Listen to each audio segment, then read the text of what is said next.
Good morning, everyone. How you doing? Welcome to DSPGaming, and welcome to a brand new week of streaming fun here on the channel. I'm back. After my day off for Valentine's Day, I have returned for a 6-day streaming week of variety and fun, as always. Today on the show, we'll get caught back up. We'll talk about what I did yesterday on my day off, as well as what we did on Friday, because I played a new game called God of War, Sons of Sparta, and the internet has been talking about it for about 2 days, determining what they think. Opinions are mixed.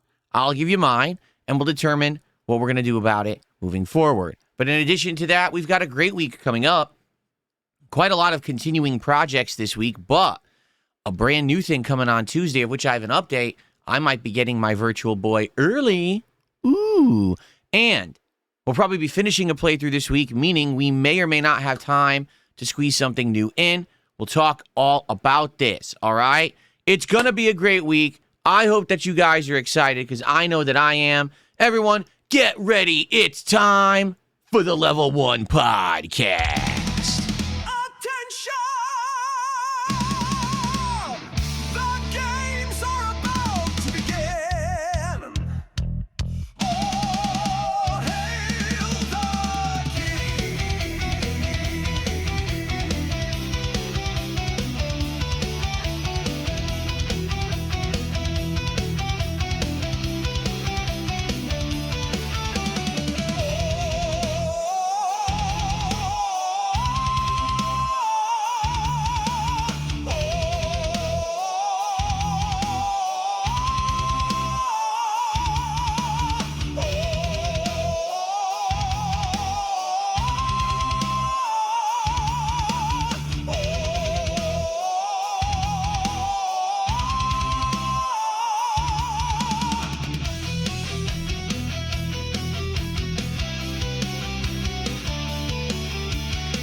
Alrighty, everybody. Hello and welcome to the show. Today is a glorious day. Today, I'm trying to get the volume ready. Today is Sunday, the 15th of February, 2026. And what that means is that we are currently halfway through the month already. Does it feel like it? No, absolutely not. It feels like we just started, yet here we are, right? It's kind of weird, but what can you do? Time flies when you're having fun. And we've been having fun, even though there really haven't been any high-profile game releases in quite some time at this point, at least ones that I'm interested in. We've still been having a good one, right? Every stream, good variety and fun here on the channel. And so, I hope that you're ready for some fun this week. 6 days again of streaming, as I said, and we've got a good variety of stuff. Let's talk quickly. What do you think we'll be doing this week? Well, how about we continue with Hollow Knight, a playthrough that's been doing very well, and in fact, as of that last stream, it said that I had acquired half of the charms and half of the imprisoned grubs in the game. Meaning, likely, we're probably about halfway through. So, if that is the case, then we probably is a much shorter playthrough. Or I should say, a much shorter game than Silksong was. But then again, if you guys like this playthrough enough, which people have been absolutely showing up, engaging, and supporting for it, then maybe we'll do the DLC. Now, I don't know how the DLC really even factors into the game. I don't know if it's like a separate thing you play after the plot, or if it actually is part of the main story. You know, I didn't play this game when it was new, but I'd be down for that. It's actually part of the game here on Game Pass Ultimate. It's called Void Heart Edition, so I'm assuming Void Heart must be the name of the DLC or something like that, right?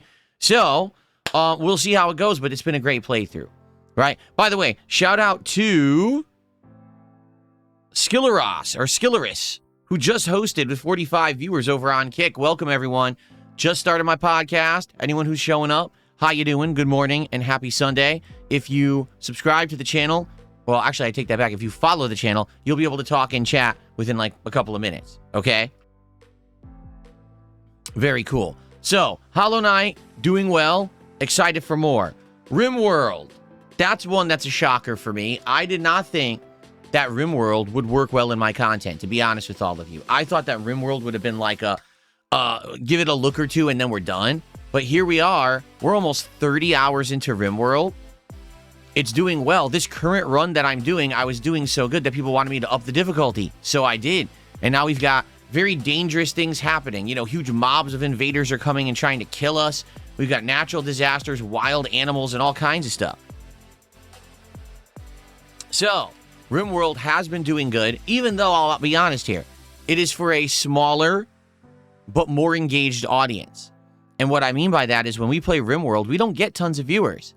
But the viewers that show up love that game and want to see me continue playing it, so they basically talk like crazy during the stream to engage so I can learn, and then they support the streams, which is excellent. Okay, so I'm excited for more of that.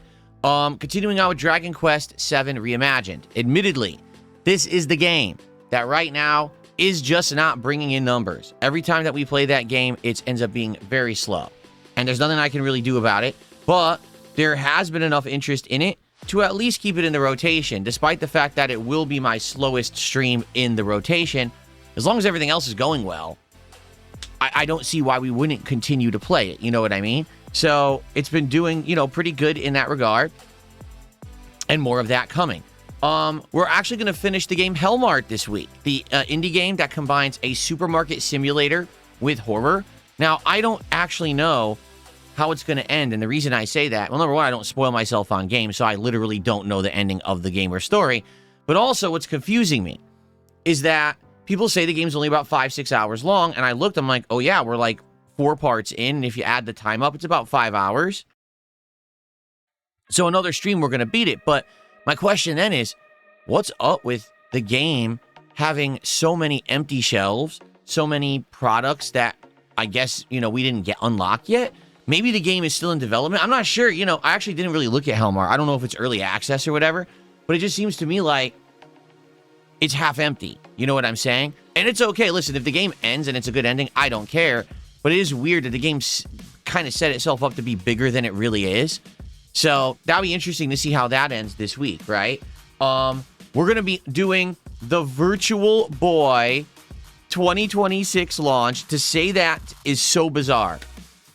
For those of you who don't know what the Virtual Boy is, the Virtual Boy is a gaming device that Nintendo took a big gamble on in the 1990s. Nintendo at one point basically wanted to pump out different kinds of peripherals, okay? And, you know, they tried everything. They tried a power pad you dance on the floor. They tried guns and super scope, a big bazooka on your shoulder, various different kinds of things. Rob the Robot, I mean, for goodness sake. And one of their gambles that did not pay off was called the Virtual Boy.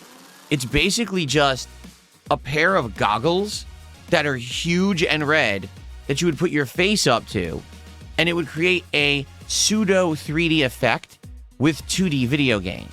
So think tennis. You're playing tennis with Mario. So, you know, here's Mario here. There's an opponent in the background, and you're like hitting a ball back and forth. Well, the game would give you an effect where the ball would look like it's moving closer to you and further away, and Mario would look close to you while the person in the background would kind of be a little bit fuzzy 3D effect. Now, I want you to think about that. Okay, what I just said. What is virtual reality about that? Nothing. Virtual reality is supposed to be you're in the game as like you're really there in first person, as if you were inside of a game world, and this is your reality, virtual reality. The Virtual Boy didn't do that with any game. Like none of them. I think there was one Telero Boxer where you're supposed to be a robot fighting robots in boxing, and it was first-person perspective. So there's like one out of the entire lineup that actually attempted virtual reality of some kind. It's bizarre. To make matters worse, it's only red and black. There's no color, just red and black. Hence why they colored the console red and black, okay? And because it has this pseudo 3D effect, it gives you a headache within a few minutes of using it. You know, what Nintendo did is I think they took this idea and they perfected it with the Nintendo 3DS many, many, many years later, right? But the original idea flopped huge, okay? It did not sell. I actually personally played it when I went to Blockbuster Video, the place where we used to rent games and movies in the 90s. And I tried it for maybe 15 minutes. I think I played tennis, because you could swap games. So I think I played tennis and I played Wario Land. The games played fine. Like, I was like, oh, this is fun. But then you start to get a headache. Like, within 10 minutes, you'd be like, oh, You know, your head would start to throb like, oh, man. So what I'm wondering is, with this newer version that I have purchased and is showing up this week, will I get a headache playing this thing? Or did they fix the problem? Because the way that this one works, you use your Switch 2 and you dock it inside of this Virtual Boy headset, and all the headset really is the lenses to create the pseudo 3D effect, and it's an HDMI out port, similar to, say, your current dock that you have for your Switch 2, so you can plug HDMI into it and then capture from it. So that's really all it does. So did they fix the problem? Or is this going to be like Virtual Boy 2.0, go to use it and your head's splitting, you know, right down the middle? We'll find out, I guess. So that's going to be a very fun, interesting project this week. I don't know how many legs it'll have. You know what I mean? Like, maybe it'll be a couple streams that'll be funny. I don't know how much demand there will be. There is a pretty big library. I think there was like 20 to 30 games for Virtual Boy before it basically got killed within a year. So that's a good amount. I don't think that Nintendo's releasing them all at launch, but I think they said there's at least like 10 games coming out at launch if you have the Nintendo Online Premium service. So I'll get it just to try out all the games that are available, and it should be a fun stream on Tuesday. Now, I got word that my Virtual Boy is arriving tomorrow and supposedly in the morning. So if it shows up, maybe we'll do a live unboxing just to get excited, unbox the thing and see what it looks like when we take it out of its packaging and everything. I think that would be pretty neat. So if it shows up early, we'll do that tomorrow. If not, then we'll just do all of that, you know, on Tuesday when it actually shows up. So that's happening this week. Of course, more Street Fighter 6 this week. Street Fighter 6 has been a massive hit since it came back into my rotation. And the funny part is, it doesn't even matter if I do well. You know, there's been streams of Street Fighter 6 that I tanked and didn't play well at all and ended up losing a ton. People still liked it. They were like, hey, just thanks for just streaming the game because it's very entertaining to us. And I was like, oh, really? Well, that's shocking. Usually when I'm playing a game like that, if I'm not winning, everyone just complains. But in this case, I think people just like seeing competitive, modern fighting games back into the rotation. You know what I'm saying? They love it. So I'm excited for more this coming week. This week when we play, we'll probably play with Lily, go back to her, and then probably a Honda again.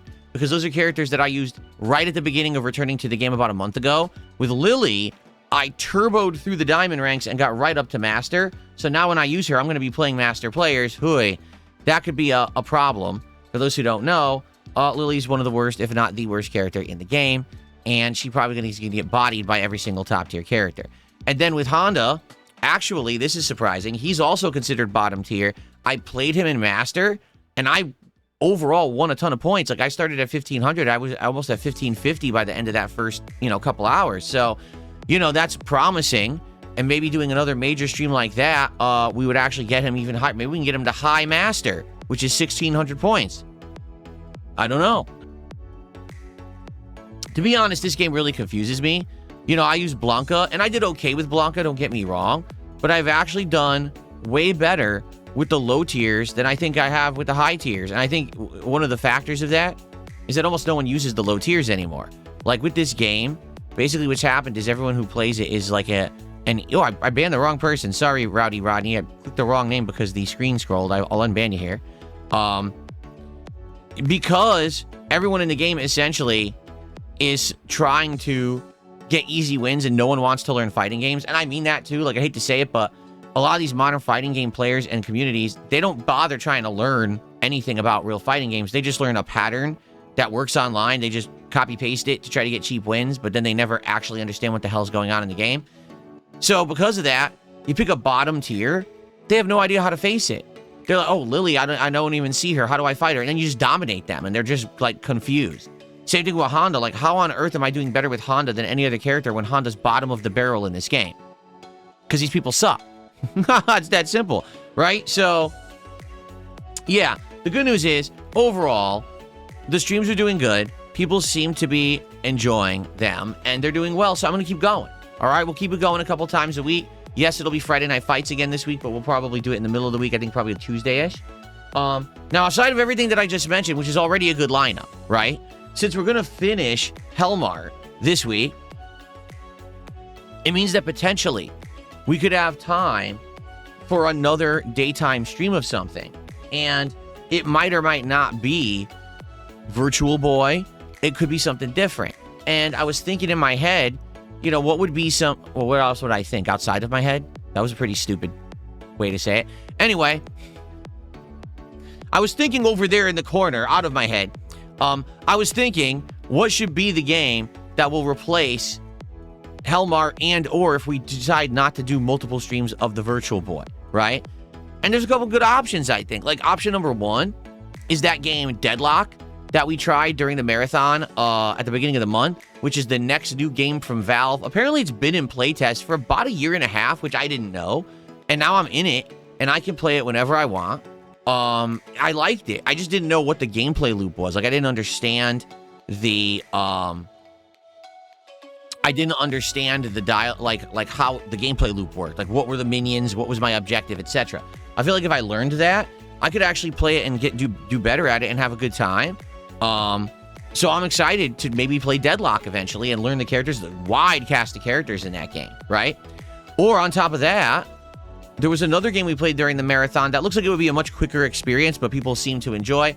Marvel Cosmic Invasion. This is the 2D side-scrolling beat-em-up game, similar to, say, Power Rangers Rita's Revenge, or the Teenage Mutant Ninja Turtles game that came out a couple years ago. Wasn't that called, like, Shredder's Revenge or something like that? So it's very similar to that, only there's a lot of characters and, like, stage challenges and stuff. I think that would be fun for, like, a quick, you know, playthrough. People say it's 3 hours, so, you know, me, it'd probably take me 4. So, yeah, that could be fun. So that'd be good variety, I feel, for the schedule. So we have a couple options of things that we could do if the Virtual Boy doesn't take off. Now, if the Virtual Boy does well, we could easily play a lot of Virtual Boy games over the next week or two, and that's cool, too. It's really up to you guys. Like, I feel like the first stream will be funny, seeing me with this big red goggle set on my head right here on this table, camera or picture-in-picture, trying to play these games. But after a while, maybe the gimmick will die out. So let's see how it goes this week. But we have options on the table. Keep in mind, there's a couple more things going on this month. There's a game called Styx. It's a sequel to a PC game from a while ago. I know it's called Styx. I just don't know what the next part of the title is. And people have suggested that to me as a maybe. But of course, the big one this month is Resident Evil Requiem. But that's at the very end of the month. That's in 12 days. So having a week and a half left, you know, this will be good stuff to do until that game finally comes out. And then, of course, when Resident Evil Requiem begins, right? That's definitely going to be when everyone's going to want me to focus on that game and play through it. The rumor is that there's 2 campaigns. One is Leon and one is, what's her name? Ashley, maybe, or something? I don't remember what her name is. But apparently, what's going to happen is there's 2 sides to the story and you play through both. Very similar to, say, Resident Evil 2. And each side will be around roughly 10 to 15 hours, depending on how much difficulty you have and, you know, what difficulty you play on. So it could be a pretty good playthrough. You know, I'm excited for it. I hope that you guys are too. Obviously, it's the biggest AAA release so far this year. We've had some hits and misses. We've had some games that, like, I just wasn't interested in. Like, I just don't want to play Neo 3. I don't care. I'm not even kidding. I see nothing about Neo 3 anywhere on the internet. And you might say, well, that's because you're not looking in the right places. I mean, maybe you're right, but I'm following all the gaming trends, and the gaming trends have talked about certain games that have come out, like High Guard was a big gaming trend at one point. You know, people talked about games like Crizzle, Mugenics. Actually, apparently, did you hear what happened with Mugenics? Do I even want to say what happened with Mugenics? Basically, the game came out, and people started playing it. They're like, oh, this game's really good. Apparently, the game creator started posting the most bizarre, weirdo shit on the internet on his X account, and everyone's like, what is wrong with this fucking guy?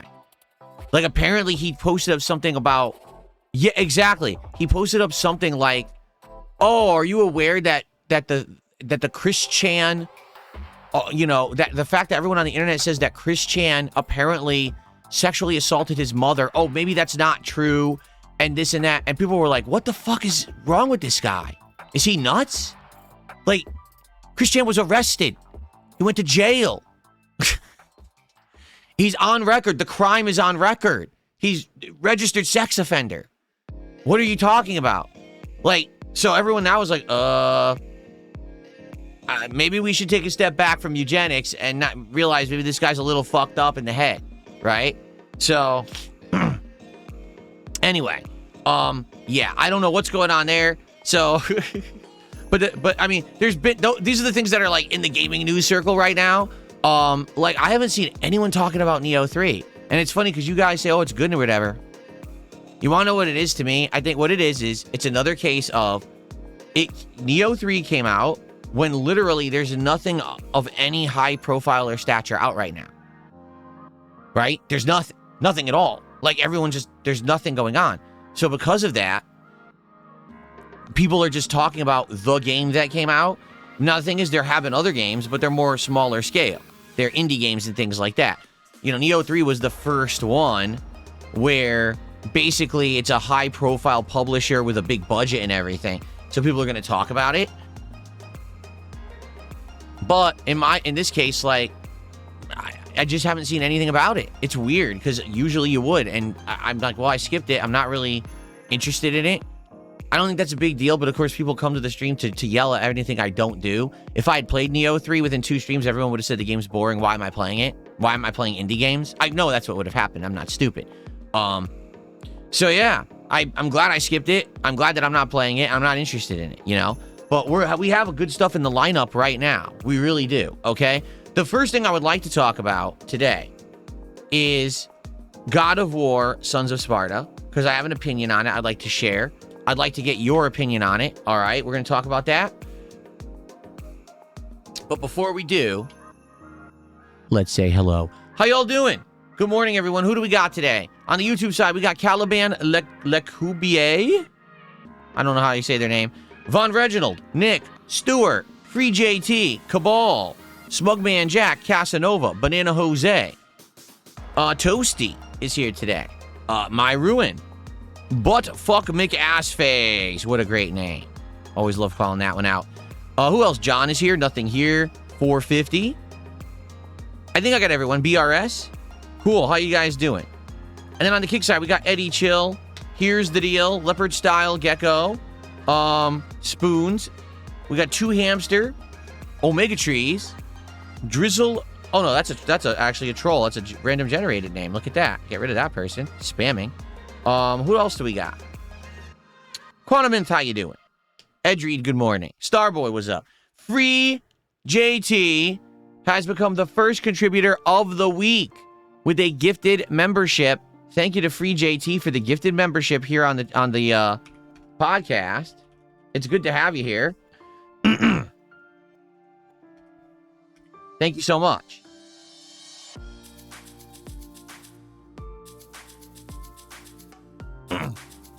Roy Barnes, how are you? And Chris, good morning. Grandmaster Scrub, what's up? No Super Real Vibes, what's up? Copium, what's up? Koroxy Jr., what's up? Ryan, what's up? And good morning, you got a gifted.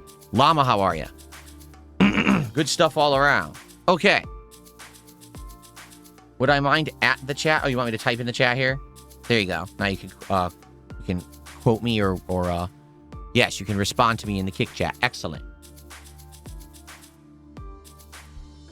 Okay, so the first thing I want to talk about, all right, is God of War, Sons of Sparta. I also just want to let you all know what's going to happen tomorrow with DSP Tries It. And I do want to talk about the upcoming marathon because now we're halfway through February and we still didn't determine what it is. We should lock it in.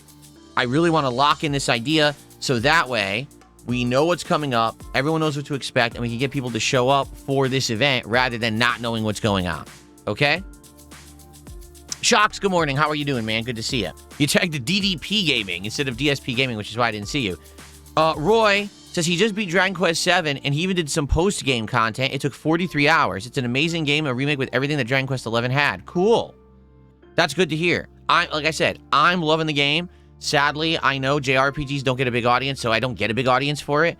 But if everything keeps going as well as it's going, with everything that we're doing, 100% would absolutely love to keep playing. Okay, so I hope that we can. I want to keep this in the rotation for sure. Okay, good stuff. Okay, let's talk about God of War, Sons of Sparta, shall we? So for those who don't know, you're like, what the hell is God of War, Sons of Sparta? God of War, why are we even talking about that? So, God of War is celebrating its 20th anniversary this year. Actually, it's almost over, if you didn't know. And if you didn't notice, Sony did nothing with it. Sony literally just kind of ignored it, which is hilarious. I guess they just had nothing for God of War. So, you know, absolutely nothing happening. And then all of a sudden, there was a state of play last week where they announced that there is a God of War trilogy remake coming out, but it's way far out and not coming anytime soon. But then they said, but we're shadow dropping this game, God of War Sons of Sparta. So they did. And what it is, it's they've combined the story of God of War, okay, with a game such as Hollow Knight or, you know, any Metroidvania of recent, you know, memory. And that's exactly what it is. It's a Metroidvania where you platform and you do combat with various abilities. There's some challenging combat against gauntlets of enemies, and you can unlock new moves, new abilities, magical spells, etc. You level your character up. There's hidden items and things like you can't get this now. Come back later when you can swing from a gear and stuff like that. It very much follows the formula of a modern Metroidvania, okay? Literally, that's what it is.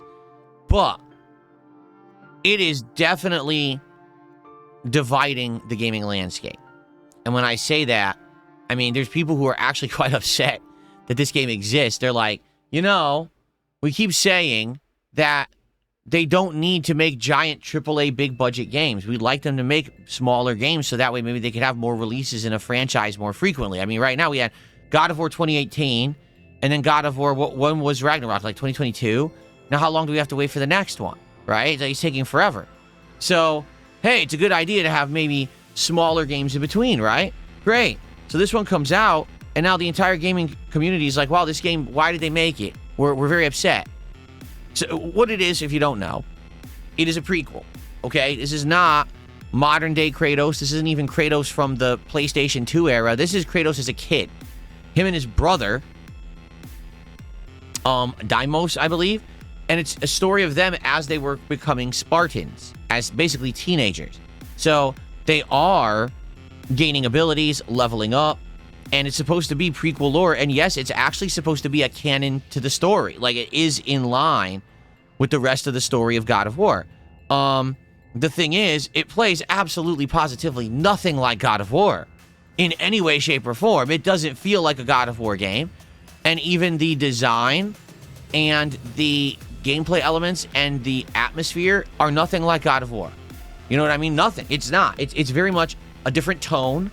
It feels like this is before all the chaotic stuff happened in the God of War franchise. So that could be very off-putting if you know what God of War is and you're used to what this franchise has always been, to now play this game and be like, well, what the hell is this, right? It doesn't feel like God of War. You're right. I don't think it's meant to be. It's meant to be a prequel story, but also a pretty decent Metroidvania. So I'm like 3 hours into this game, all right? And from what people have said, basically, if you get further in, the game's okay. Like, I don't think there's anyone who's playing God of War Sons of Sparta and is like, we are blown away. This is the best game ever made. You know, like, for me, as I was playing the game, I was like, okay, I see you get a new platforming ability. Ooh, we got a new combat ability, you know. And it was nice because, for example, early on we're fighting and it's like way too simple, I felt. And then all of a sudden I learned to parry and to counterattack and to do charge combo attacks and to do this and to do that. And then I actually, near the end of the stream, I did a gauntlet challenge of combat. And it was actually pretty fun to do, to overcome the gauntlet challenge. So, it's fine. All right? But basically what people are saying who are further in than me is it never really breaks the mold. It never really feels like an original game. It does feel like it's just take the God of War lore and throw it into a Metroidvania. But, for example, I'm playing Hollow Knight right now. Okay? And I have played Silksong back in the fall. And essentially what people are saying is, oh yeah, those games are far superior to this God of War Sons of Sparta. This game is okay. It's passable. It's mid, per se. But it's nothing to write home about. It really feels like a game that they dropped because they wanted to at least drop something this year and say that it was God of War 20th anniversary related, and they had nothing else. I think that's pretty sad. Like, when you hit a big milestone and it's supposed to be... Hold on, I'm stretching my back. And it's supposed to be like a flagship franchise for you. You know what I'm saying? Like, let's be honest, Sony doesn't have a lot of tentpole flagship franchises anymore. They've retired most of them. God of War is definitely still one of them. So, why not do something? You know, it's very bizarre. Same thing with Bethesda and Fallout, where they don't really have any games they're putting out right now besides their stupid MMOs. You know, and now it's like, oh, Fallout TV show's coming out. What did they put out to coincide with that? Nothing. Nothing. No, we don't not put anything out. What are you talking about? You know? So I definitely feel like this was an attempt to just drop something and say, oh, look, God of War, okay, the 20th anniversary is over. It's not bad, though. My problem with the game, to be honest, is the price tag. $30 for a mid Metroidvania. Now, to be fair, I don't actually know how long the game is, okay? It could be as long as Hollow Knight. It could be like a 30-hour experience. The thing is, Hollow Knight's cheaper than it. Like Hollow Knight Silk Song, which I believe, and I could be wrong here, I believe that Hollow Knight Silk Song is a best-in-class release. It actually is the best Metroidvania game ever made when it comes to the amount of content, the amount of versatility, the world design, the story, everything, right? I think it's the best one. So how can they charge $20 for Silk Song, but then Sony says, oh, we're going to charge $30 for our mid God of War Metroidvania? It doesn't make sense in scale, does it? Quite frankly, I think what's happening here is exactly what happened when Baldur's Gate 3 came out. Is a game comes out that's so good and has so much value for the dollar that now all the other game devs are put to shame. And that's what's happening. Here you go, Sony, which should by all rights be putting out the best-in-class games, puts out a game that's not even as good as the competitor, and it's more expensive. So basically what's happening is the gaming community is saying, it's not bad, we're not going to crap on the game, but at the same time, Sony should have done better for Kratos' 20th anniversary. Like, they should have put out something that maybe was more God of War related than a Metroidvania that doesn't follow the tone of God of War, and that the game should have been much better. You know, if you're going to put the effort in to do this, then actually go full-fledged. Actually make it an amazing, groundbreaking game, rather than just a game that feels kind of like, okay, well, it's not bad, but they could have put more effort in. A shame that that's what the game turned out to be. So here's the thing. I played God of War, Sons of Sparta on Friday. I thought it was okay, and I ended the stream saying, it's good, it's passable, but I don't really feel like it's as good as Hollow Knight, which I'm playing right now. So what do you guys think I should do? And to be honest, more people very much said, just keep playing Hollow Knight and forget this game. You know, a few people said, do play this game, but balance it and never play it the same day as Hollow Knight. Well, that's a given, right? There's no way in one day I would play two different Metroidvania games. But I have to kind of admit, the timing is bad for me, because if I hadn't been playing Hollow Knight, I might have actually tried, you know, to go into this game further.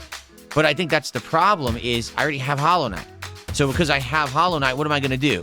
You know, drop the game that I'm halfway into and having a blast with, and I have a dedicated audience who support it and show up and engage it, and say, oh, we're going to do this other one because it's the flavor of the month. It just came out. So, yeah, here's the thing. I leave it in your hands, but when we ended that stream on Friday, there was no call or clamor for me to continue playing it. And that's okay. Again, I want you to understand something.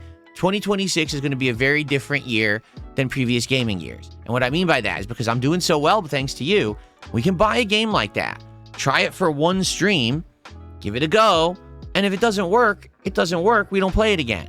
Or we could put it on the back burner and decide to bring it back later in the future. But we definitely don't have to just say, well, I spent the money on it, now we have to play it. Because that's what it used to be. I used to be like, well, everything that I spend money on, we have to play because it was a commitment, and, you know, I don't have a lot of money. No, it's the opposite now. I could do whatever we want. Play 10 indie games a week, play a big AAA game, and drop it if we don't like it. Dude, it's fine. So, I'm totally okay with saying, hey, God of War, don't play it again. And what's hilarious is these morons now that say things like wage quit. The stream did well, actually. The stream actually did really, really well.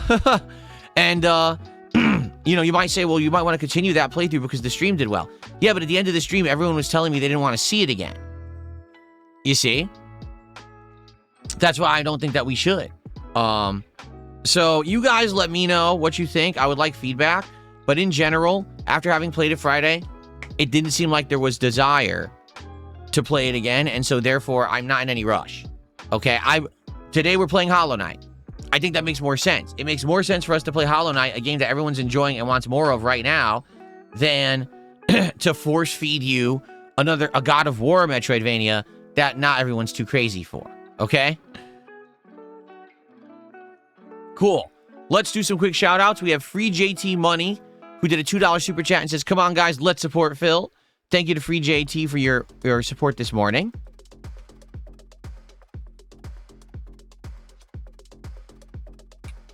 First, a gifted membership and then a super chat. Thank you so much. And then, Buttfuck McAssface gifted a membership this morning. Thank you for that. JT gifted first, so he stays on the leaderboard, but much appreciated your support there. Thank you, thank you.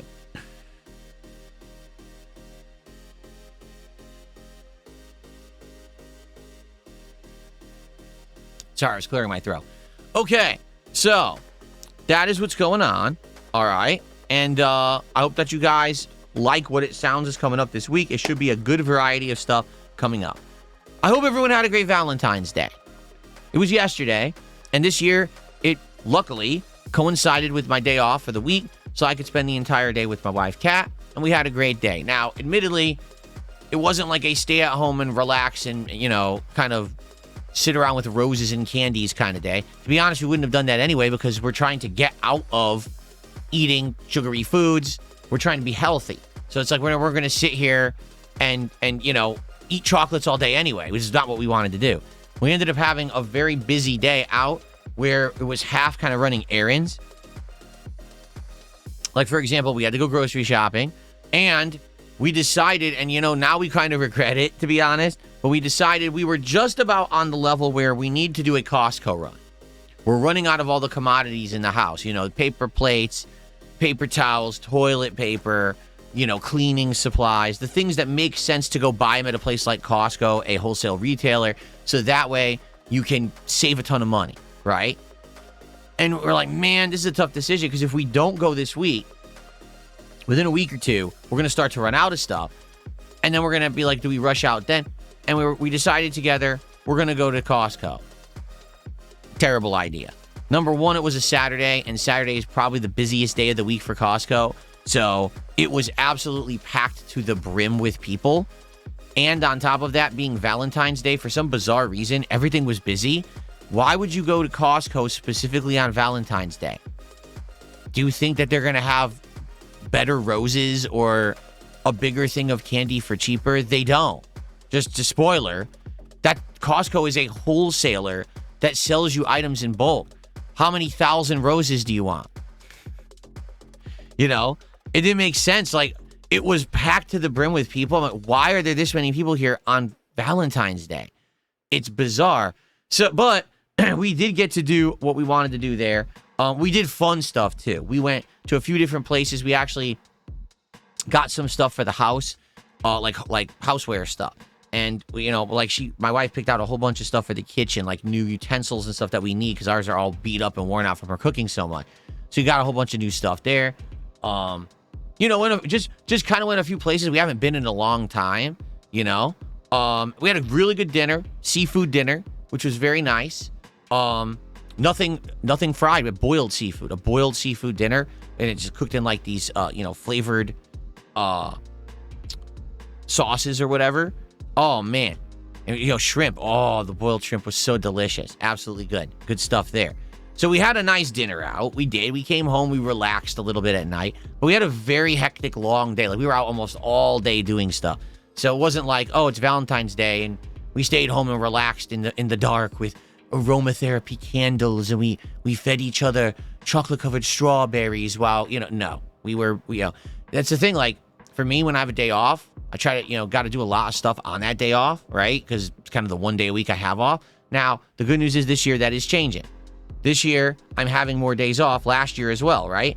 So now some weeks I have 2 days off, which is excellent because it gives us an extra day. One day I go do these errands, and the other day we have time to spend together. And we already had that day a couple weeks ago. So the timing of Valentine's Day was just kind of in between. I'm happy that we got to have a nice day together. We did. But, you know, it is what it is. It was still a nice day. Anyone out there who celebrated Valentine's Day, I hope that you enjoyed. We had a good one. It was just a very busy one, you know. A lot of people think that Valentine's Day is a day to just sit back and relax or whatever, but no. And, you know, ended up getting a whole nice, excuse me, a whole good amount of stuff for the house and stuff that we needed. My wife was very happy, and that's what's important about Valentine's Day. You make your wife happy, all right? So it was a good day overall.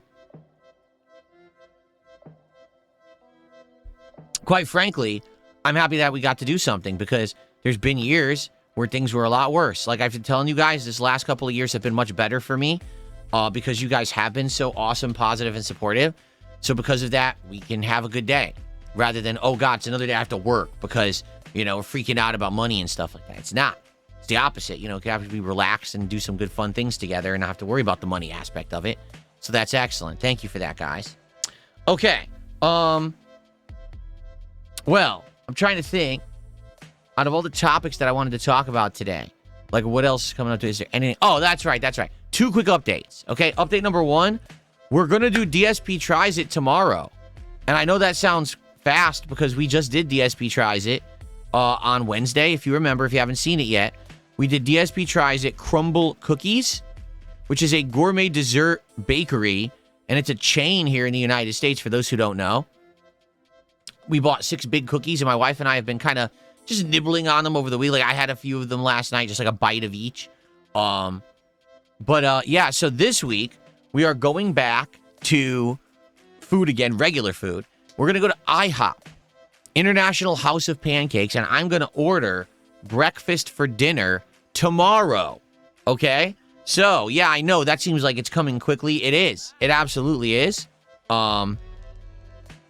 And it's going to be a good one, I think. What I'm going to do, I think, I'm going to order, like, a combo where I get, like, either, like, pancakes or an omelet or another one of kind of, like, their breakfast big things and get like, the sides with it. I think you can, I'm pretty sure you can get an omelet, but they also give you pancakes, too.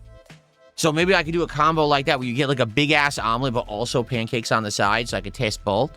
So I think that's what we'll do tomorrow for DSP Tries It after the Dragon Quest VII Reimagined stream. I'll probably end that a little bit on the earlier side so we could do this DSP Tries It. Eating a breakfast here will be interesting. That's for sure. Okay, so that'll be tomorrow. All right, and I hope that you guys will join me for that. That'll be a fun one.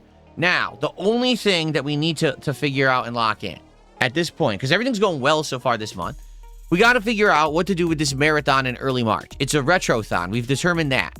But we haven't locked in on what it's going to be yet. I'll be honest, it doesn't seem that people want the Mega Man Marathon this time. Okay, because I've presented this idea a few times. Let's continue the Mega Man Marathon. Let's end, you know what I mean? Let's end what we started and finish the final few Mega Man games. But no, I don't think that, it doesn't sound like people are interested in that. It seems like people want more variety, okay? So, I guess the question is, what do we want to do? Now, when you say retro to me, retro for me is NES and Super NES era. That's retro to me. A lot of people, when they say retro, they think, oh, PlayStation 1 or something. That's not retro to me. Like, no lie, that was like 3rd generation gaming for me. My starter era was like Atari and Nintendo. 2nd generation for me was like Super Nintendo, Genesis, that. 3rd generation, right? Like CD based would have probably been like PS1, N64. I know N64 wasn't CD based, but it came out the same time. And then maybe like Sega Saturn, you know what I'm saying? And then after that, the next generation was like Dreamcast, and then like PlayStation 2, and then original Xbox. You see, that's in my mind, those are different generations. So I guess the question is, if we're going to do a retrothon, what is the retro stuff you guys want? Right? Like, it's an interesting question. I don't know. I don't know what you guys want. I don't know what we should do. My proposition was that maybe what we can do, since I'm going to be hooking up my Switch 2 soon anyway for the Virtual Boy stuff, maybe we could take a look at what games are on there, because I'm going to have the highest tiered Nintendo Online monthly subscription. So we'll see what games unlock and go from there. I don't know. I mean, for me, I would be happy just to play a bunch of NES games. Like, no lie. If you just had me play Zelda, Metroid, you know, Ninja Gaiden, that kind of stuff, I would have a blast. I would absolutely love that, okay? But I don't know if that's what you guys want. Do you want something more modern? The thing is, here's what we got to understand. This is going to be a gaming marathon. This is not a gaming playthrough. This is not me dedicating several streams to games. This is, hey, in one day, let's play a variety of stuff and just have fun. So likely it makes more sense to play games that are more fast-paced and digestible rather than say, hey, play Ocarina of Time. For what? Play for an hour. We're not even going to get through the intro, right? Like, we're barely going to get into the game. So that's what I mean. We got to figure this out. And I want to figure it out very soon, like by the end of this week, because I want to be promoting it for a week or two. I want to make a nice thumbnail for it. I want to get excited for it so we can get people to show up. You know, that last marathon I enjoyed, but a lot of people who showed up to it were disappointed, saying, you know, we didn't know what you were going to play today. So we showed up, you voted, the game that won the vote we didn't like, and we left and never came back. I don't want that. I want people to actually show up and enjoy what they're seeing in the marathon. You know what I'm saying? So I think that's what we got to do. For me, I think the stuff that's on Nintendo Switch Online, picking a variety of games there could work, right? So, but the thing is, we got to see what's on there. So how about this? This week, I'm doing Virtual Boy, right? When we do the Virtual Boy, we'll also take the time to look at the games catalog outside of Virtual Boy to see what's there and maybe pick some favorites and then maybe narrow them down by the marathon, you know? I think that would be fun. Okay?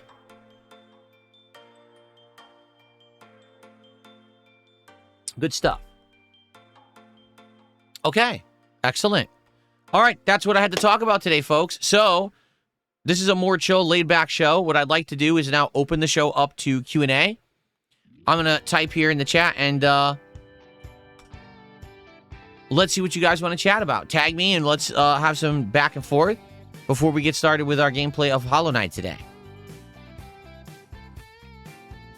People keep asking me to ban some guy who's talking about Neo 3. Well, I'm not playing Neo 3, so anyone coming here asking for or talking about it basically is barking up the wrong tree. Now that I said that, you know, if you spam the chat with it, you're going to get moderated appropriately like anybody else. Okay? Would I play Animaniacs? I don't know what you mean, because I don't know that there's an Animaniacs game currently or anything. I don't know if you're talking about a game from like the 90s. I don't know what that means. Will I play High on Life 2? No. No exaggeration. I've heard absolutely no one talk about High on Life 2. I'm shocked they made it. High on Life 1 did all right, but it was a Game Pass game, so I think that's why a lot of people played it. I'm shocked they made a sequel. Like, did you hear so much buzz around High on Life 1 that you would want to play a sequel? I played it. I thought it was okay. I thought that the guns were kind of unique. The gameplay elements were all right. Like, that was it. The whole game was all right with a little bit of humor, but sometimes the humor edged on really cringy, but other times it was funny. So I thought it was an okay game, but, like, after having played it, I don't think I would want to play a sequel. Yet they made one. So, okay. Metal Slug Tactics? No, I've never played that one. I've heard the name, but I've never played that one. I only basically played the Metal Slugs that were arcade games back in the day. A retro fishing game? What retro fishing game? Is there any game you recommend that you think would be a fun fishing game I could play in my rotation? I do know that High on Life 2 is on Game Pass. Yes, I do. Godly Santa, we already said I'm beating Hellmart tomorrow night. Late stream tomorrow night, we're wrapping up Hellmart. Yep, that's happening.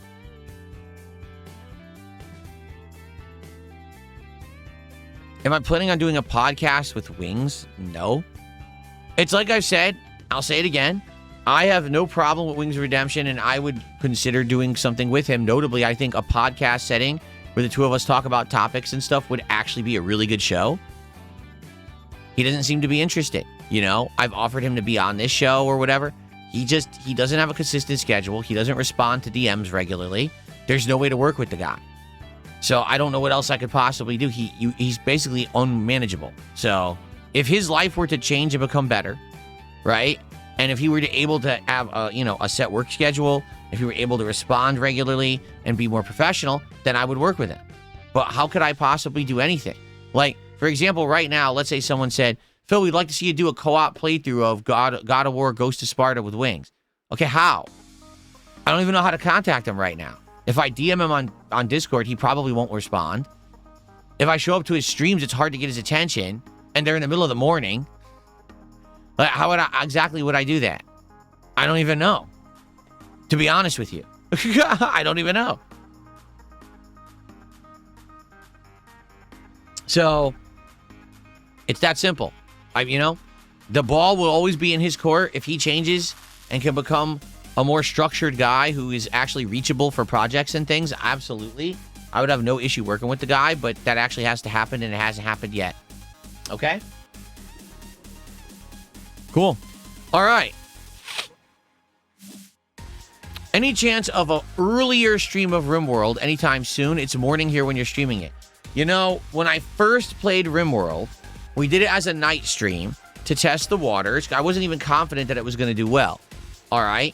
When I played it on that night stream, okay, it did incredibly well. We had tons of attendance, engagement, and support. I made like $500 that stream. It was wild, right? So then I asked everyone in that audience, I said, is it okay as a night stream? Do you want it as a day stream? And overwhelmingly, that audience told me, keep it as a night stream. It fits that kind of vibe of a late night chill stream. And some of those people could only attend at night. And I said, oh, okay. So I kept it a night stream, and it just has succeeded as a night stream. You know what I mean? Like, it works. So since it's working, I see no reason to change it. If as a night stream it wasn't working, I'd be like, all right, maybe changing it to day stream would work better. But everything seems fine with it, so that's why I haven't, moved it. Everyone seems to enjoy it as a night stream. So, okay. What's up, King Michael? How you doing today, man? Good to see you. Queen of Hearts says, good morning. I think you could decide to do games off the Nintendo Network, and you can split it up into multiple marathons based on console gen. I mean, that's possible. Maybe we do the NES-a-thon, then we do the Super NES-a-thon, then we do the N64-a-thon. That could work. What do you guys think of that idea? Do it generationally. So basically, the March marathon would be the NES-a-thon. Then we have my birthday marathon in April. Maybe in May, we could do like the SNES-a-thon, right? We don't have to do it every time, but we could split it up and balance it with other marathons that make more sense, right? That could be cool.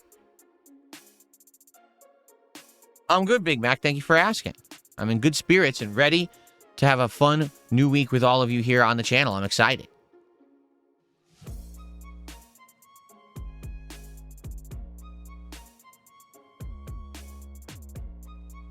Do I prefer the Greek God of War games or the other ones? Well, I played God of War 1, and I've played God of War 3, and then I played God of War 2018, and of course God of War Ragnarok. I've never played God of War 2 outside of when the PlayStation Premium online service launched years ago.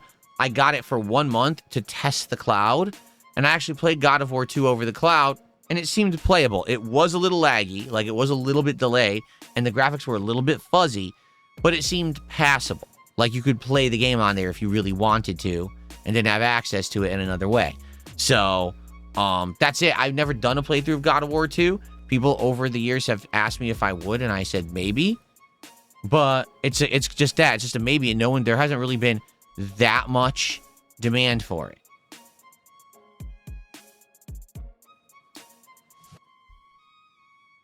Is there a new Nintendo 64 controller being made so you can use it to play the games? What are you talking about? No, what I want to do, I do want to get a new controller for my Switch 2 to play retro games. Because even though the Joy-Cons have been fine for all the modern games I've played on there, I know for retro games, trying to do platforming and precise control with 4 buttons instead of a D-pad, it's not going to cut it. I'm going to want a D-pad that works and is a good one. So I want to get another controller by the time this marathon happens on March 6th. I'm actually going to buy a piece of equipment specifically for the Retrothon, but I'm not sure which one. Like, you guys had recommended quite a few different ones. I don't know, like, there's a bunch.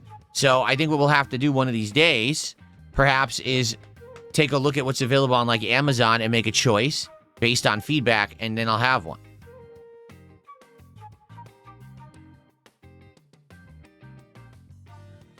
Did I ever have to censor nudity for the modern God of War games? When you say modern, no, there is no nudity in the modern ones. If you're talking about the original trilogy, well, back then, like, for example, when I played God of War 3, I played it as a new release. YouTube was a very different place back then. They would not allow nudity of any kind. So, for example, even though today you can show nudity in a game and likely your video will just get demonetized, back then you couldn't show it at all. You could actually get banned from YouTube for getting community guideline strikes for showing nudity in a video. So, back then, there was the scene in God of War 3, where, of course, it's the gratuitous sex scene that they had in every one of the original God of War trilogy. And when that happened, I had to censor it. I did. I had to censor it and put, like, other images, jokes over the screen because people couldn't see what was really going on because I probably would have got banned from YouTube. So, yeah, it was a different era back then. Everything was very different on the site. DSP Tries It is tomorrow, No Sleep Real Lives. We just talked about that.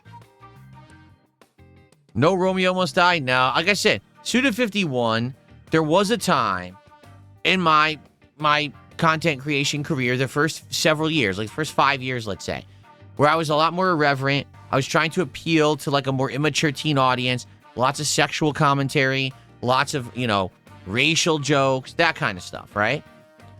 I changed over time. I evolved. And as I changed and evolved, a certain type of game that fits in with that level of humor doesn't really fit into my content style anymore. Suda51 very much is one of those kind of games where earlier on in my career of being a creator, that game was like exactly the game I wanted to play. Do you remember, what was it called? Shadows of the Damned. Do you remember that game? Where literally you stand there with a gun that it simulates a giant dick, and you go, big boner, big boner, big boner, and you shoot giant missiles at enemies. Do you remember that? I do. That's Suda51. That's the kind of game that he puts out. You know what I mean? Like, that's the style of game that he makes, is like completely immature shit. So, if you want that, I'm sure you can enjoy whatever this new Suda51 game is, and you'll have a wild ride with it and you'll enjoy it. But I don't think that at almost 44 years old, I need to be playing games where guys are screaming about their boners and shooting rocket dicks, It'd be like if there was yet another Saints Row game from that style back in the day of like Saints Row 2 through 4 and it came out today, it'd be kind of cringe. Like, okay, the era of that kind of really over-the-top, irreverent, stupid, immature humor is kind of over now. So I don't know why we're still playing these or making these. You know what I mean? So I'm just saying, okay? So no, I'm not really interested in Romeo Must Die or whatever it's called. Romeo's a dead man, right? Is that what it's called? Romeo is a dead man? Yeah, I'm not really too interested in that. So okay. Someone tipped $2 talking about their own wife troubles. That's something for you to talk about in your private life and not share publicly on the internet. So thanks for $2. As I told Wings the other night, like, that's kind of stuff you should keep to yourself. I don't think that we should be publicly talking about that on a stream. That's a behind closed doors conversation, not let's blab about it in an online chat perspective, you see?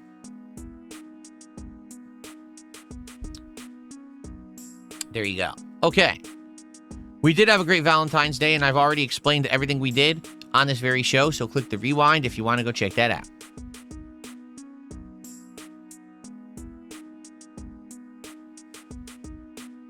The Villain, we already talked about High on Life 2. If you want to hear my take on that, rewind the podcast, and you'll find out. You guys all showed up late, and you're asking questions we already talked about.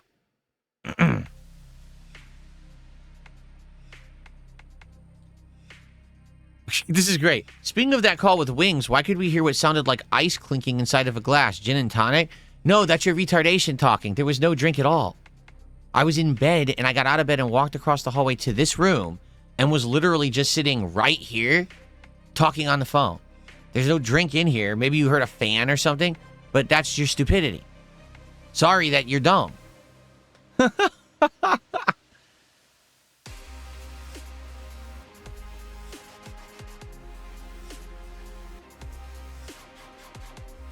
Umagari is a horror fishing game. Interesting. There's also Dredge. which we tried and haven't played since. We could bring that back at some point, too, if people wanted it.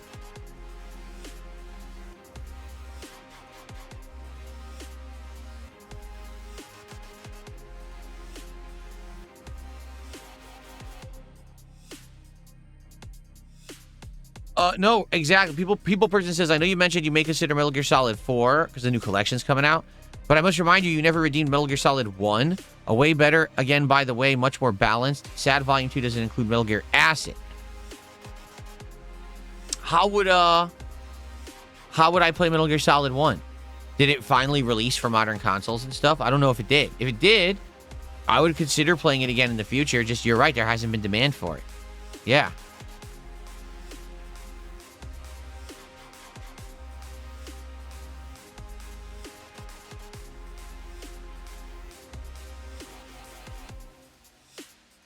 Bassmaster Classic is on Super Nintendo. Oh boy. Super Nintendo fishing game, everybody.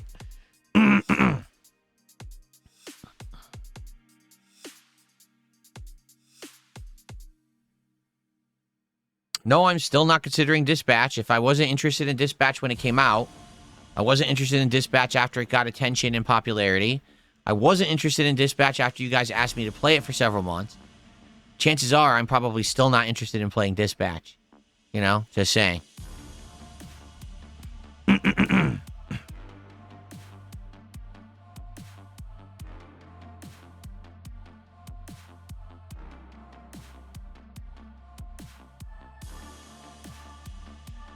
What is my favorite indie game so far this year? Oh, man.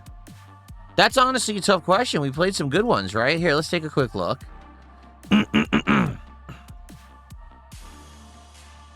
So,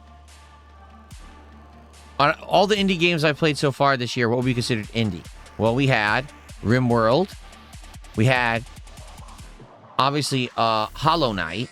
Hold on. I hit the wrong button here. Here we go. Crizzle. Hellmart. Sharks and Minnows. Terminator 2D No Fate. Dredge. Hytale, which was early access. Quarantine Zone.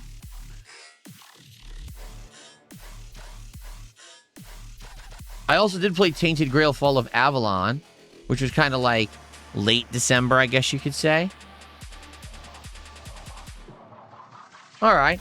So out of all of those that we played this year, I would say probably the most original ones out of that, Hellmart and Sharks and Minnows. Hellmart, simply because it's a combination of two things you would never expect horror and a supermarket simulator to ever be put together. But somehow they did it and it kind of works. Like the formula kind of melds together. Although it does feel like it's an early attempt, and like if they made the game like a sequel, or if they further developed it, that it would basically be a much better game with more content and things to do. You know what I mean? It does seem kind of basic at this point, but it's still entertaining. Like, I still like the game. Sharks and Minnows, I don't even know what to make of. It's such a weird game, but it's very entertaining as well with the puzzles and the like. Yeah. So I would actually say, man, it's tough. You know, I'll just go with Hellmart. I think Hellmart's a pretty unique concept that I actually am enjoying right now. We're going to finish it tomorrow. I'll go with Hellmart. There you go. And I'm glad I played it because, again, these are games that normally I would never touch. These are the kind of games that I would have skipped. I would have never known existed. And this year, these games are ones that are making it into the schedule or actually becoming the most entertaining. You know what I'm saying? Okay. Chimchar, thanks for $5. I'm still not going to acknowledge anything you say, but I'll accept your money. Thank you. Ooh, Buttfuck McAssface has gifted a second membership, which means they now get on the leaderboard. Oh, there you go. Cool.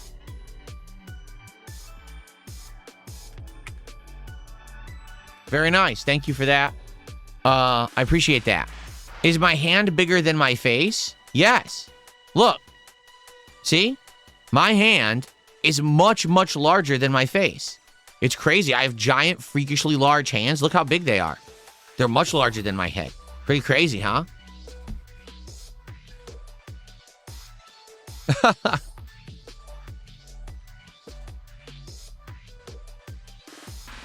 I've never played Legend of Dragoon. No, I have not. Metal Gear Solid 1 is on the PS Store as part of Volume 1. I think it's even on the Nintendo Switch Store now. Oh.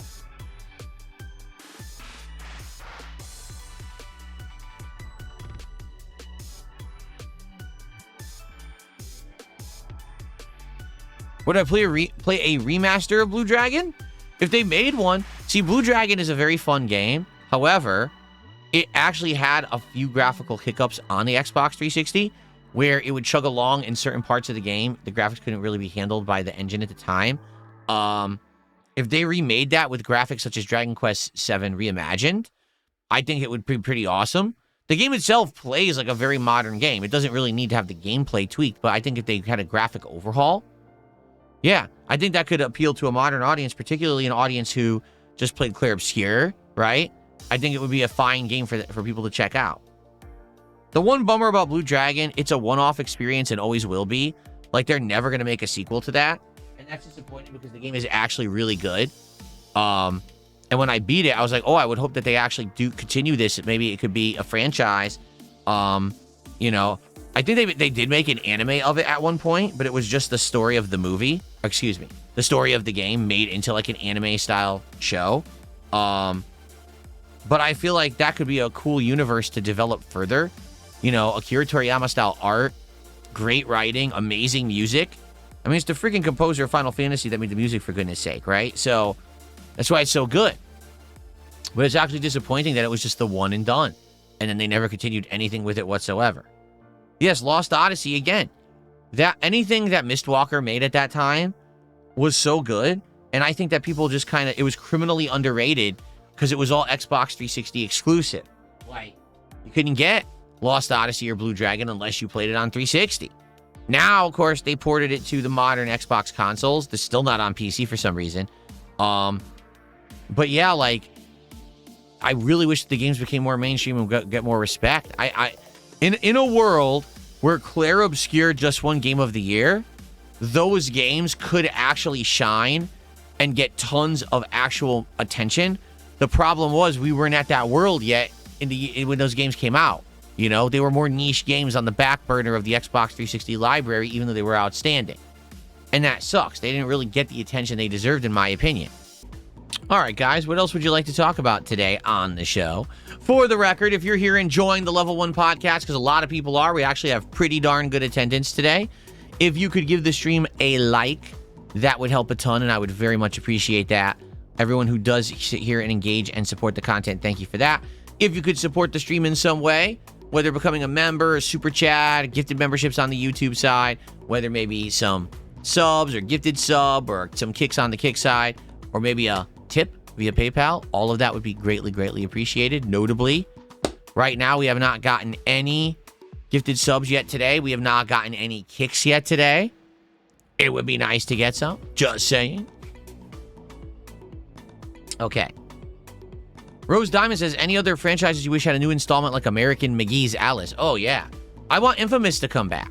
I think Infamous was a really good franchise that, simply because they changed the plot and the location, right? They went from Cole McGrath, who everyone really liked the character and his design, and they liked the fact that the world had a certain aesthetic to it, and then they moved it to, like, Seattle and this other character who just wasn't very likable, that it kind of killed the franchise. And it sucks. That was like a major thing Sucker Punch had. And then after that, they just completely threw it away and went on to a different style of game entirely, which now I hate to say, I wish that they would work on something else. So, yeah, that's one that I would absolutely like to see continue. The thing is, some of the franchises I want to continue are being developed, but I don't know if they'll ever be good again. Like, for example, Dragon Age and Mass Effect. I love both of those franchises. I would like to see them come back in their former glory. But when you have the current dev teams working on them and pumping out games like Veilguard, I don't think we're going to see that glory ever restored. And that's a sad thing to think about. You know what I mean? It's a sad fact. Oh, yeah, Dreamcast was definitely an underrated console. But I feel like a lot of the games on Dreamcast have found other ways to be played. Like, for example, Power Stone, for a very long time, was kind of stuck in the Dreamcast library. But now it has a collection that just came out last year where the Power Stone games are in it. So you could play them on PC or, you know, modern consoles if you wanted to. So that's good. Nothing Here 182 just did a $2 Canadian super chat. He says, thank you for 2026 and trying all these new games at launch. Yes. That, again, that is my initiative, is to change for the better and to do more variety of content and to cover more games. And I think it's working, right? Do you guys agree? I personally think it's working. I think that we're having a good time together with these variety of games and not just getting stuck and playing the same ones at massive length. I like that this week, even though we're continuing on with Hollow Knight, even though we're continuing on with Dragon Quest, right? We still are going to have Hellmart. We're going to try this silly Virtual Boy stuff. That's something I definitely would have skipped in the past. And, you know, we're going to try to implement new games if we can. I like that. I like always feeling like there's something new going on or around the bend rather than the same old games, the same old games, and the same old games, right?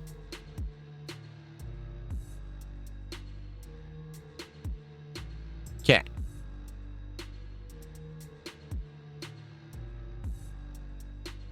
Great to hear.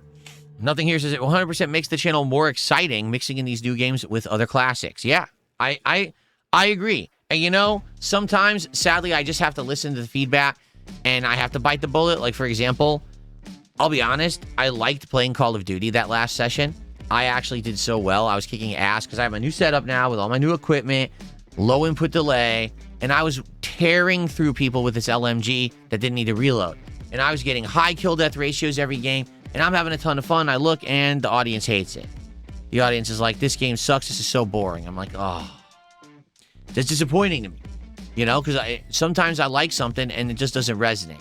And I have to acknowledge that, and I have to say, well, I'm not going to subject you guys to something you don't want anymore. You've outright told me you do not like Black Ops 7, don't play it anymore. So you know what? As much as I crave it sometimes, I'm not going to play it. I'm going to do stuff you guys want. Bigger variety. Stick with games you like, drop ones you don't, keep moving around, trying new stuff, experimenting, look for the hidden gems, right, of which we've already found a few this year. Let's keep that momentum going, right? Let's go.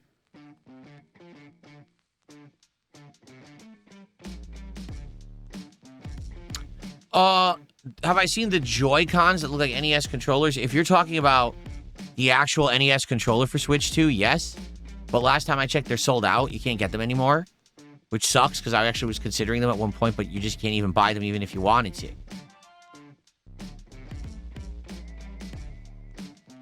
Because obviously that would be a shoo-in for the controller that I would want to get for the Retro Marathon, but I don't think you can even buy them right now.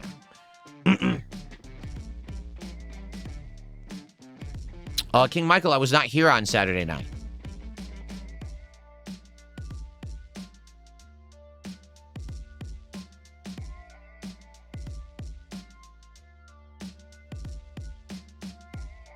Persian Cat, you do realize absolutely nobody cares about what you're talking about, right? Like, you're sitting in my chat trying to, like, make some kind of a point that is completely just no factoring to anything of any value. Nobody cares. You're talking to yourself.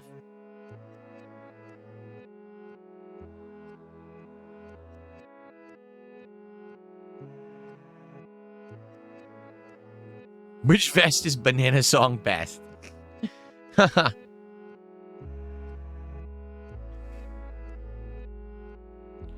Rose Diamonds, no.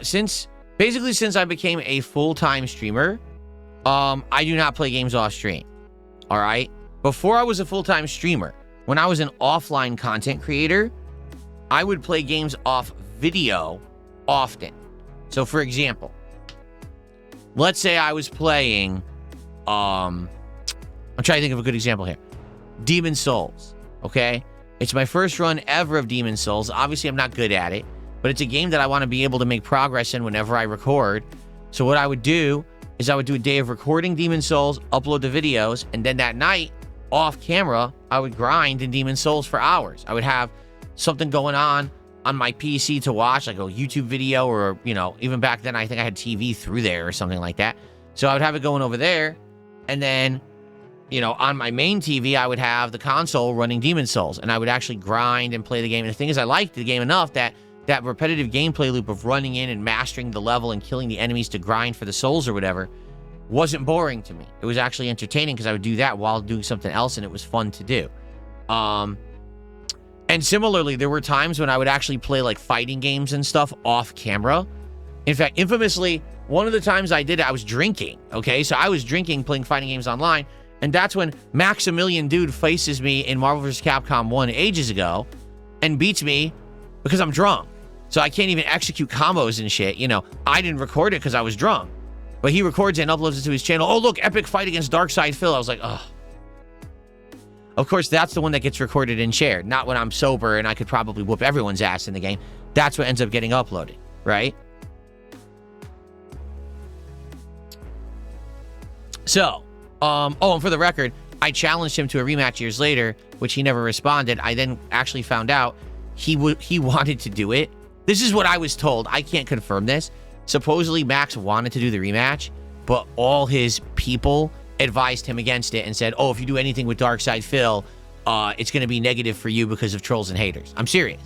That's what I was contacted by someone who's kind of in that circle and said, so just so you know, don't take it as an offense. Max actually wanted to do the match with you when you challenged him, but everyone told him not to do it because no one wants to be harassed by your fucking haters. So that's what happened. But anyway. So that's about the extent that I would play games offline back then. It would be like grinding for a current playthrough or playing fighting games when I was drinking and stuff like that. But basically, when I became a full-time streamer, all right, I now stream so much that I don't actually want to play video games when I'm not on stream. But I want you to understand something. I like playing video games. Like when I'm here playing Hollow Knight, when I'm here playing Street Fighter, when I'm here chilling with you with a late night indie game, I'm having a good time. I'm having fun. I don't see it as 100% this is work and I'm clocking in to put in the hours to punch the clock and make the paycheck. To me, I'm having a good time while I'm doing that. So then when I step away from gaming and I'm doing stuff with my family, it's not like, oh man, I just wish I was gaming because I crave it. No, because I'm having a good time doing it on stream. You see? So I scratch that itch when I'm here, and then I don't really think about video games when I'm off stream, which is a good thing. It's good to have that separation of work and life. I keep saying that. A lot of people don't understand that, but you need to have that separation of work and life. If your entire life 100% is one thing, you will get burnt out. You will absolutely start to hate what you're doing and not want to do it anymore, right? You don't want to get yourself backed into a corner and then end up hating what you do, because then what are you going to do when that's all people want? For example, there's been creators out there who become known just for the one thing, and then they've tried to change themselves over the years, and it doesn't work. For example, Nostalgia Critic, who was known just for making the Nostalgia Critic videos and reviews, wanted to desperately stop making them and do other content, but then everyone only knew him as Nostalgia Critic, so when he tried to change, he failed, right? So that's what I mean. Like, I don't want my whole life to be this one thing of playing games, because what if I got burnt out on it, and now I don't want to do it for a living anymore, but that's all people want me to do? There you go. Rose Diamond says, that's why I would never stream. I like playing games casually too much. Mixing fun and work and having to entertain so much seems exhausting. I'll be honest, at first it was. It was. But first of all, doing the offline videos before I was a streamer, doing the commentary on the videos at first was fun. All right. Then got tiring because I had to entertain an audience no matter what kind of game I played, no matter what was happening on the screen. I had to entertain the audience. That's why back then my commentary was so constant, just blabbing constantly during a game playthrough and always trying to make a cheesy joke, a one-liner, a zinger, and a lot of the times it was always inappropriate stuff. It had to be risque, had to be about, racial stuff, sexual content, stuff like that, just so it would get a rise out of the audience, all right? That got very tiring over the years, for sure, I'm not going to lie. Then I became a live streamer, and once I became a full-time interactive live streamer, I realized I could have fun with the audience and just be myself. I didn't have to constantly fill every dead air moment with commentary. I could talk with people. We could have fun back and forth discussion. It became so much more of an organic and natural feeling way to make content that I never wanted to go back to making offline content ever again, because I didn't want to have to go back to commentary, just filling dead air. So I like what I do now a lot more. And because of that, it was a natural adjustment. I don't really have problems making this content anymore. Like, to be honest, I don't feel pressure. I don't. I just come to work, sit down, turn on the camera. I'm good. If anything, you want to know where the pressure lies? Time management and all the stuff outside of the stream. So for example, making the thumbnails, setting up the uploads and the titles, planning out all of that crap, doing the schedule work, all that shit, that is more stressful because that's stuff that I wish when I was off stream, I could just run right out this office and spend time with my wife, and I can't. You know, that's the kind of stuff that the big guys pay people to do. They pay editors and they pay people to do all that work for them so they can just go have a normal life and not have to work. I'm a one-man show. I do it all myself, you know. I do all the thumbnails are me, all the titling is me, all the uploads, the playlist, all that's me. So it's all the content on the stream and all the content off the stream I'm constantly doing. That's where the stress comes into play. It's the time. Like I said, for me, these days, time is my most valuable asset. And it's just so frustrating. I wish I had more time. Wish I could clone myself, right?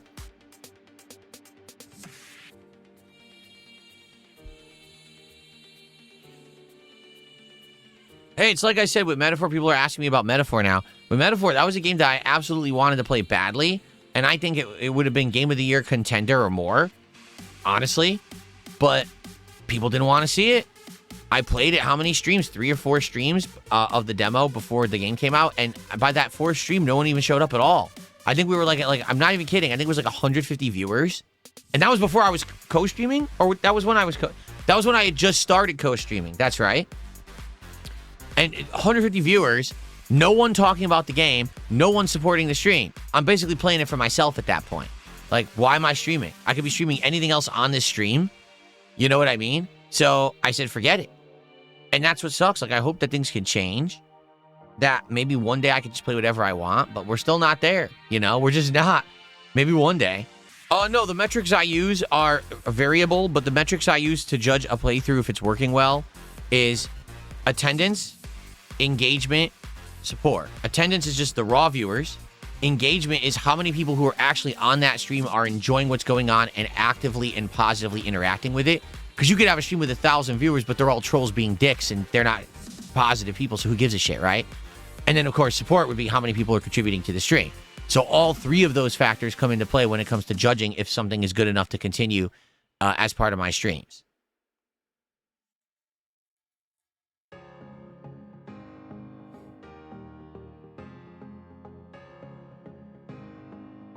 How'd Street Fighter 6 go on Friday? Good.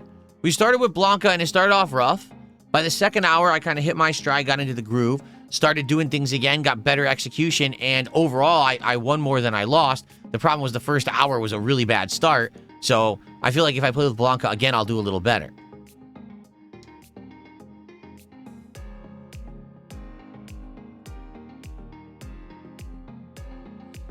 No, never thought about playing something like Magic the Gathering or Yu-Gi-Oh! I never played those things in real life. I don't understand them. It'd be like learning them from scratch. Not that I'd be opposed to doing that, but that would have to be something that we do together where people can help me out, like on a live stream. I'd be okay with that. No one's really ever requested it, though.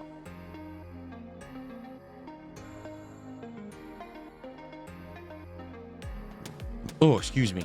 Nothing here. Yes, that is correct. There's different levels of editing that can happen on a YouTube channel. You can set someone as like a lower level editor and they have the ability to do certain things, but not others. For me, I've already talked about this. Like, I was talking about this right during the Asmongold interview time a few months ago. The problem is, someone of my situation, okay, of my infamy, I guess you could say, which I don't understand how I'm infamous in 2026. It makes no fucking sense. I don't do anything to be infamous anymore, right? But someone of my level of that kind of negative attraction of attention means that no matter what, it's insanely hard to trust anyone because there's people out there who literally will go out of their way to act like there's someone who wants to help or care just to screw me to get some kind of a rise. Like, for example, you may not know this, there was someone who worked for my ISP, Comcast. They were an actual paid employee. While they were there, they abused their employee powers, which you're not supposed to do. It's against company policy. They looked up all of my information, which they were not supposed to do. They entered my modem. They changed all the settings in my modem. They changed all the wireless stuff, all the wireless networks in my modem, said awful, insulting things about me and my family.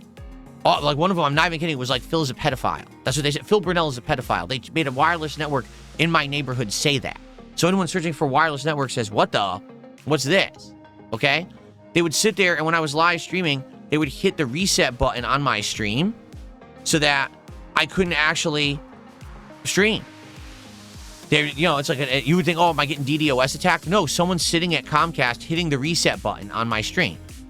And if before you say, well, all this is just not true, it's just exaggerated, the person publicly admitted it and posted all the information up on kiwifarms.com or .net or whatever the fuck it is at this point. Who knows? Because they've been eviscerated a zillion times, had to keep changing locations. So they posted it all up. They basically self-doxed because they wanted to brag about it on the internet. Okay? Now, they've since been terminated from the company. I don't know if any kind of legal action got taken by Comcast against them, because obviously this is completely against the company's rules, and they could basically be found as criminal actions, okay? But that's just one case, okay? Just being honest. There's been more cases like that, just I don't tell everyone about them, or there isn't public evidence of it, so what's the point of talking about it when I can't prove it? But there's been more than one thing that's happened like that to me over the years. And that's a person who likely might have gone to jail for what they did and didn't care. They wanted to brag about it on the internet. So now, think about someone who like, hey, I just need an editor. How many people are going to, I'll edit for Phil, and they're all just, unhinged weirdos who are going to fuck around. That's kind of the problem, is it's almost impossible to trust. And you might say, well, then just go to a website and hire someone. It doesn't matter. That was a paid employee of Comcast, and they did it. So what's to stop someone from taking pay to do it and just doing the wrong thing anyway, So it's very hard to trust. It is. It's very, very hard to trust anyone with any kind of level of responsibility. What sucks is at one point I did have a couple of people who were doing editing work for me and stuff. And because of the level of trolling and how bad it got, they stepped down. Like, they didn't want to become in the crosshairs. And they said at that point, people might start getting wind of me and I can't really have that. So they basically quit. And that sucks, because that was people who I had plans on doing different kinds of work over the years. And now it definitely would have been a situation where essentially when I kind of blew up a little bit with the interview with Asmongold, I would have had someone to actively full-time edit. And if they could full-time edit my clips and have a whole clips thing going, I might have blown up and had a whole side thing going with DSP clips and that, like all the big guys have. I couldn't trust anyone to do it. I just couldn't. It's me or no one, and I can't do it all. I'm already streaming so much. It would have essentially meant stream less to take a chance on becoming a part-time clips editor to do a clip thing. Because the thing is, I would have to find a channel. I have to monetize that channel, because you don't want to put clips on your own channel. It's already flooded with content. So now I got to find another channel, right? Do I use one of my other channels I already have? Do I start a new channel so it hits the algorithm different? It's tough. The good news is I am happy with how things are going. Certainly I could be seeing bigger success, but it's hard to do that when you're a one-man show who can't really trust the people around him, because everyone out there basically thinks it's worth it to risk their own fucking freedom, livelihood. It's nuts to just get one on DSP. Because let's be honest, that Comcast employee, what did they really do? Well, they reset my stream a few times.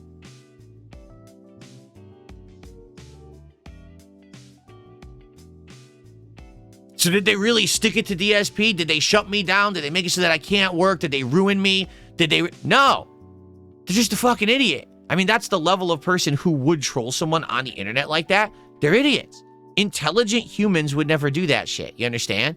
So because of that, they don't even hurt me, but they're that level of unhinged. They think that, I got 5 minutes of fame on Kiwi Farms. Of all fucking websites, like the lowest level of existence on the planet, Kiwi Farms, right? You think that it's some big deal. You're a loser. A life fucking loser. You had a job at Comcast that likely could have paid the bills and turned into a career, and you pissed it away to post on Kiwi Farms. Holy shit, you're a fucking idiot. It's nuts. Oh, that's true. It is. It's a weird obsession. It's beyond parasocial. It's bizarre behavior. 100% correct.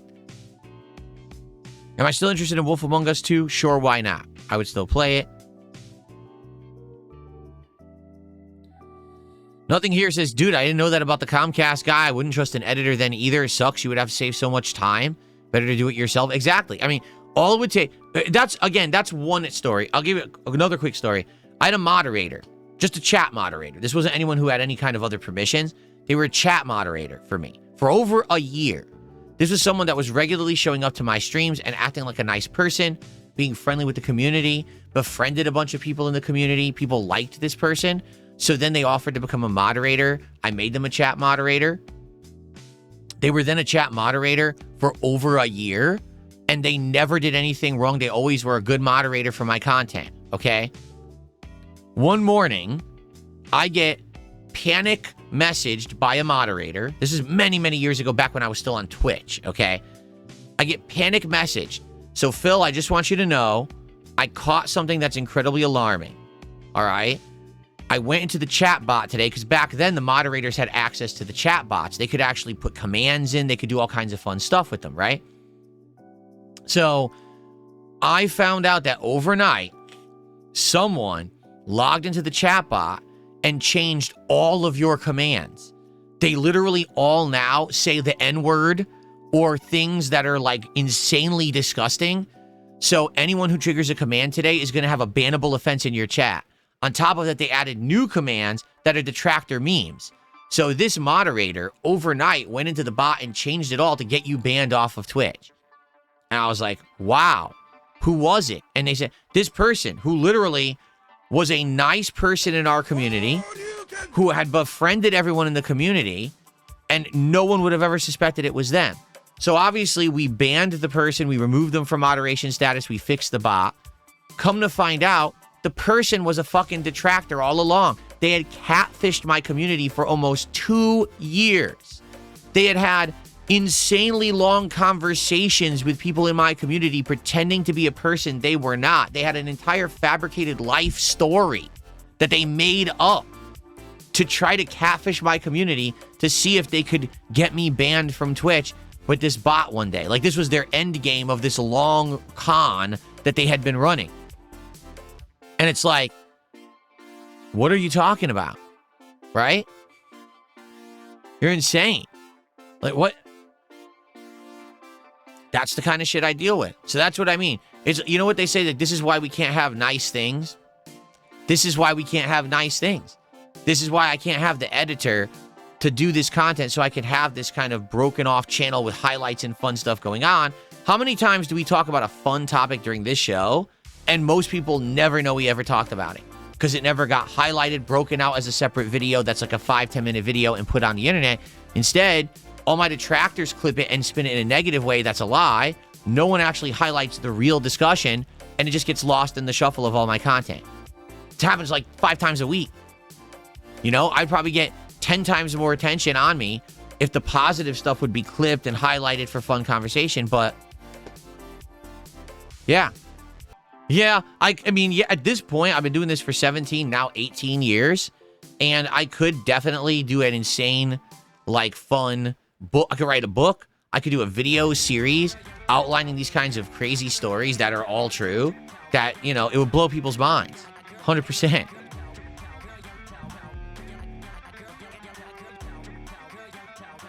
By the way, Chimchar, thanks for another $5 or a comment I'm still not reading. Like, I'm not kidding. Every time Chimchar types a comment now, I just don't read it, but I accept the money. He hasn't figured it out yet that I'm not reading his troll comment. Yes, June the King, who is an internet, I guess you call him the video essayist on Lalcow behavior, right? Or Lalcow subjects, I guess we could say. When I had an interview with him about a year and a half ago, said that he didn't think that detractor stories would ever have any traction because these detractors are nobodies who no one cares about. On the contrary, I actually think it would be a fascinating thing for someone to actually say the worst, weirdest, most bizarre fucking detractors people ever had. But the problem is, it's way more challenging because a lot of that stuff is not verifiable or isn't public, right? It's all behind the scenes shit. The thing is, with some of mine, it is verifiable. Like, some of this detractor stuff that's happened to me was publicly posted and evidence exists on the internet. Admittedly, a lot of it's kind of more hearsay. But it's fascinating to hear, don't you think? Didn't you just find some entertainment value in that? Yeah. So the potential is there. I just don't think that someone like June the King is going to be the person to tackle it. It's someone else who has to do it. You know? There has to be someone else who's going to put in that level of risk, because there's a lot of risk there that someone's actually going to like it and or give it attention. There's a difference between someone who's a YouTube creator doing it versus someone like me actually telling their story. You know what I mean? Like, I think the DSP documentary versus the DSP autobiography, it's a little different, you know? Pal World is getting a 1.0 release this year. If it does get a full-on release, if people want to see me try it, I would. Particularly because now I could play it on PC. It probably would be like a whole different animal. I'd be okay with that. What? What? Listen to this. This is a troll. When will we watch more Wings Detractor content and say it's real and just clips? You can't even speak English. What the fuck did you just say? We never actually sat here and watched Wings Detractor content at all. What we watched was a reaction to a reaction to a reaction that was a one-time thing. That's why I did it. And it hasn't happened since, right? If ever there is a reason, a special thing going on, maybe I would go back to that kind of stuff. But right now, there's no reason to do it. I'm happy. I'm doing content I love. You know what I'm saying? Like, nothing really special's happening. Is LTG still, you know, completely breaking down, looking like a jackass on the internet every day? Yeah. He now thinks he has 5,000 subs. LTG is saying to the internet he has over 5,000 paid subscribers. There is literally not a single fucking person on the internet who believes that man. I mean, it's just an ongoing fucking clown show. But I don't need to watch clips and talk about the guy. Don't. His own downfall is imminent.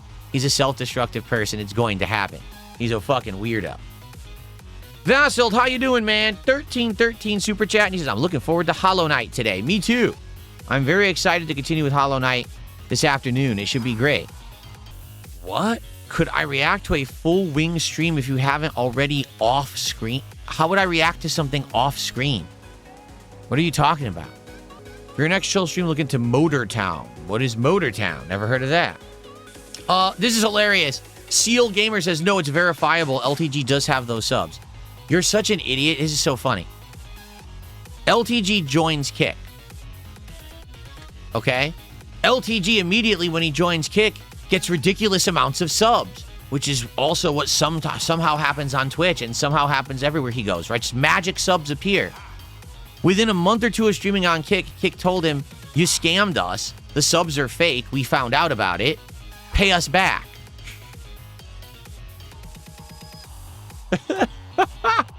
That's what's verifiable. That's exactly what's verifiable. It's already documented evidence the guy fakes his own contributions or someone else is scamming and faking them, doing chargebacks. It's a weird-ass thing he does to try to make himself look popular when he's not. Okay? So, the fact that if you would believe that, you've got to be like a complete mouth-drooling idiot. It's already been verified that he fakes it, right? Okay.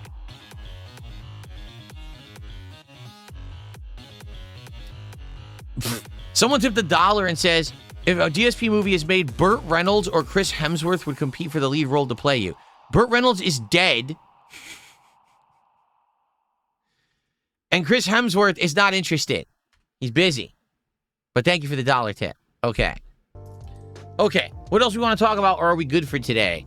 We had a good Q&A session, I would say. A good amount of topics discussed, right? I'm glad you're enjoying the streams.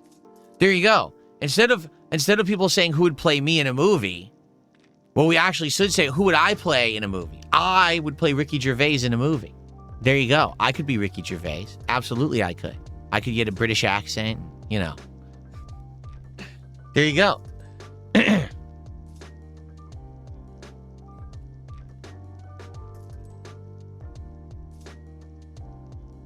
If I dyed my goatee, I'd look like Steven Seagal. There you go. I could play Steven Seagal. The thing is that these days I have to put on like a fat suit to play these roles because I've lost so much weight. I'm legit like so skinny. I look nothing like those guys. At one point I did when I was overweight. Absolutely, I'll admit I looked like Steven Seagal. I looked like Ricky Gervais. I don't anymore. I legit have lost so much. It's like I'm like a stick here. I got this little bit around my stomach that I'm trying to get rid of, but outside of that, I'm down to the lightest I've been since I was a teenager. What's up, TX Shooter? How are you today, man? Good to see you. Phil Wick. Phil Wick. Yes, correct. The lower stomach is the hardest to get rid of. It's the spare tire is what they call it. And that's likely without doing insane amounts of like crunches with a weight machine or without doing incredible amounts of cardio, I'll probably never get rid of it. I don't have, like, I'm not going to do incredible amounts of cardio, nor do I have a weight machine right now, so I can't do either right now. So I'm kind of just doing what I can. All right, I think that is it for today's show. I think it was a good one. Now, here's the thing. As I've explained to everybody, tomorrow, likely, I'm getting my Virtual Boy. I just don't know when. They're claiming it's coming in the morning, but I've had that claim before, and then it didn't show up till later in the day. If it shows up early, maybe on the morning show, we'll do an unboxing. That'll be the subject of the morning show. If not, then we'll just do a hangout session. Remember, tomorrow is DSP Tries It as well of IHOP. Likely the next podcast will either be Tuesday or Wednesday. But the thing is, if we are doing the Virtual Boy stuff on Tuesday, then I probably want to do more Virtual Boy than podcast. You know what I'm saying? So let's see. Let's see how it goes. But we will do another podcast kind of middle of the week and probably a podcast to end the week as well, depending on how things go. Okay, guys? All right. I hope that you've enjoyed hanging out with me here on the Level 1 podcast. I had a great time. And I hope that I will see you all for all of the fun content that I'm doing this week, including gameplay and more. But if not, I will see you on the next show later in the week. Thank you guys so very much. See you soon. The Level 1 podcast.